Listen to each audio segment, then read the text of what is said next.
Hey guys, how's it going today?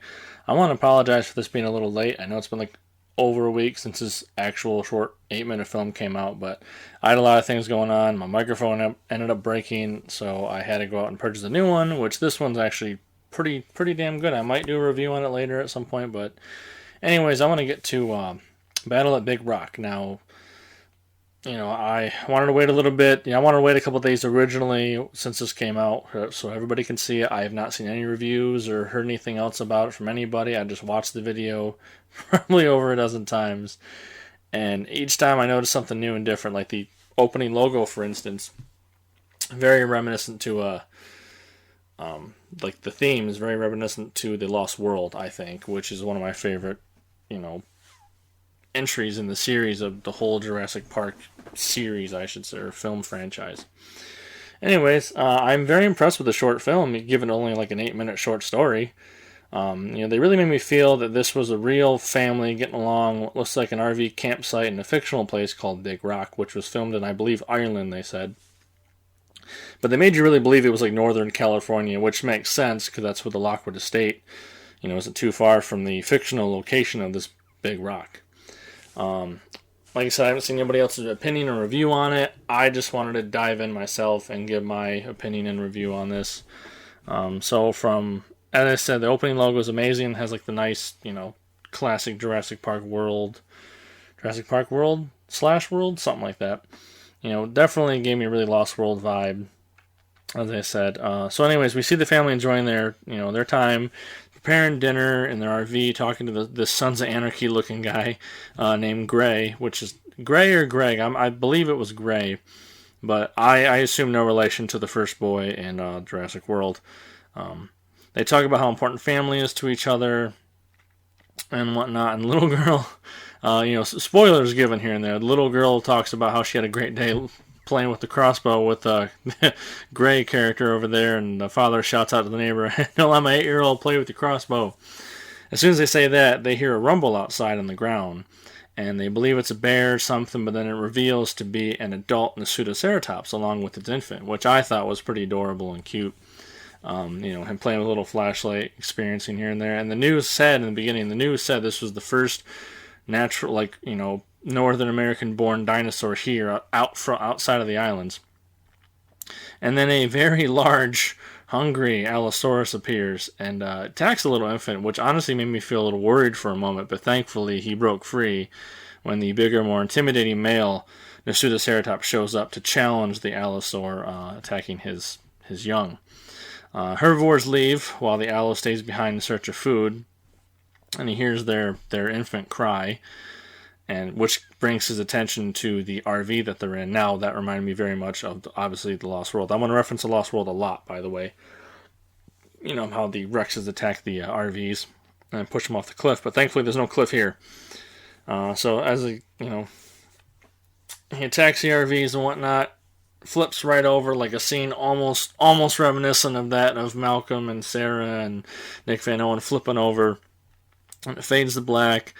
And the picture comes back in view with the family passed out all over the floor with the baby stuck in his high chair. He's crying as the Allosaur, slowly makes his way and busts through the window of the glass. And I think that's the time where the animatronic comes in. I'm not sure when the animatronic of the Nasutoceratops came in, but I'll watch it again and see where it's at. But the father and mom and mother wake up.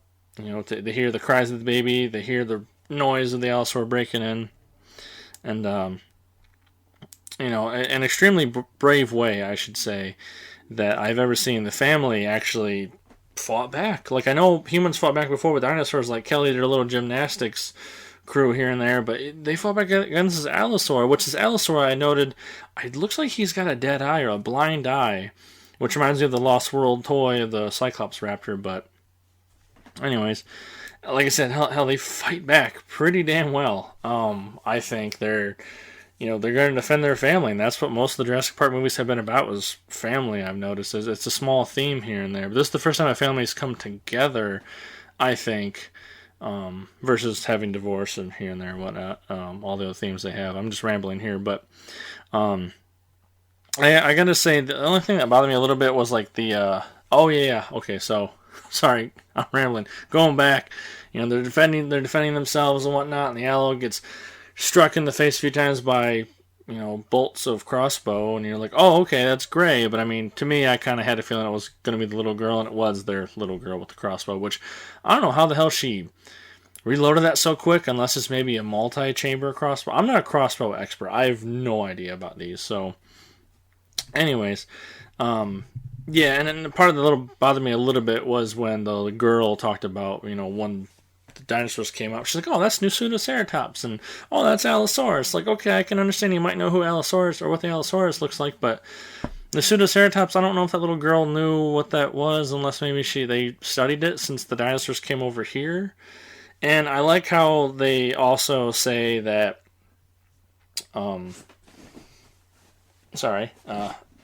how they say that, oh, I guess is this the new norm now, like of dinosaurs roaming around, meaning people are getting used to this. People have to get used to it. It's a new thing. It's scary, it's strange, it's unusual, but it's the new normal. And I think that's what's making this a Jurassic World. Like, I know the Lost World, like I said, I'm referencing again. The Lost World brought the T-Rex over to San Diego, not on purpose. Well, I mean, yeah, on purpose, but I mean, how he got loose wasn't on purpose. And how it just ran amok throughout the city, which actually was Burbank, California, substituting for San Diego, actually. I found out recently. I keep finding more and more information about movies throughout the years as I learn them. But yeah, overall, man, I think this is gearing us up. This is like a nice little tie-in between Fallen Kingdom and whatever they want to title Jurassic World 3. I'm hoping they title it Jurassic World Life Finds a Way, or something like that. Something really cool and reminiscent to the first movie.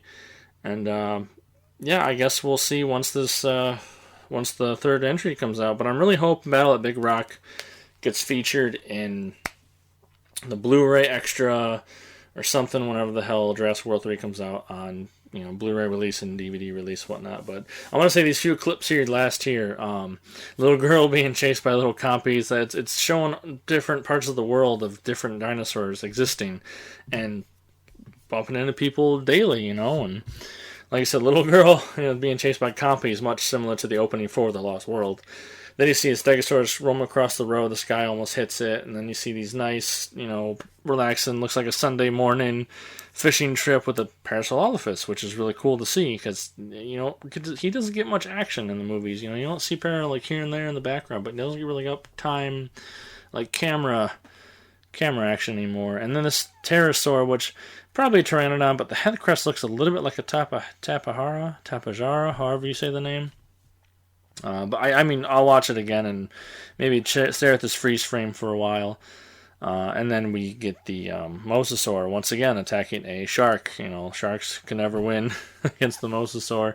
I don't know if this is the one from the first Jurassic World, the one that escaped in the ocean. Maybe there's more. Maybe she's breeding. We never know. But all this started because we all saw these two action figures of the Pseudoceratops and the interesting blue and tanned Allosaurus from the Jurassic World line. And whatnot. I do own the Pseudoceratops myself. I didn't own the Allosaurus. I wasn't too keen on the sculpture. It looks cool, but I heard it has balancing issues. I don't want to deal with that, but I do have the Pseudoceratops toy. But it's really cool, but overall, Battle at Big Rock is really amazing. I'm sorry it took me a little bit to get a review out, guys. I hope you would like this, and I know I keep saying and I reference Lost World a lot, but man, these all just eventually tie together into one big franchise that we all love. Yeah, there's a few things misheard here and there, but this is definitely a thing we all can enjoy together, and I hope like hell the next movie is totally worth it and brings this up. Like, I really hope they reference this in the new movie. So, you guys take care, and leave a like if you like this, subscribe if you're not. I'm going to try to pump up more content. October's coming up, so I'm definitely going to do some scary things here and there. Halloween related, but I'm still having Jurassic Park and dinosaur relations too as well in these videos. So you guys take care.